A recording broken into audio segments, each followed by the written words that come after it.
They want to be a country instead of a revolutionary movement that exports terror.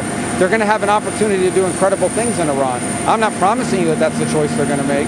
I'm saying if that's the choice that they make, then there will be opportunities. And those opportunities could include investment, as you've seen other countries in this region benefit from investment, from foreign direct investment. It won't be our investment, it won't be our government money, but I think that is something that's going to have to depend on progress made on a host of other security issues that have to be confronted in the days to come. Lebanese and Israeli officials are meeting in Washington as we speak. Yeah. Is it your position that that process should be separate from Iran peace deal? Well, that process is separate. It's separate because Lebanon is a sovereign country. It has a government. And when it comes to Lebanon and what's happening inside of Lebanon, we're going to negotiate and deal directly with the Lebanese government.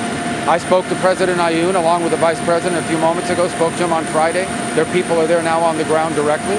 So the reason why that issue is over, now there's an Iranian issue with regards to Lebanon, and that is their support and sponsorship of Hezbollah. And so that factor will be discussed as part of our conversations with the Iranians.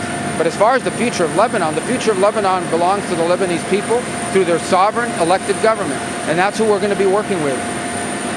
Missiles and launches aren't being addressed in the MOU. How are you trying to ease concerns to allies here in the region? Well, that most certainly will come up in these conversations. And there are items outside the MOU that are certainly going to be covered, but that's one that will have to be covered. It'll be discussed. I think a careful reading of the MOU will see that when you talk about, for example, a complete and end of hostilities in the entire region, well, that's not possible. You can't have the end of hostilities and conflicts in the region as long as Iranian proxies are launching missiles and drones from Iraq and are participating in terrorism like Hamas did and like Hezbollah did.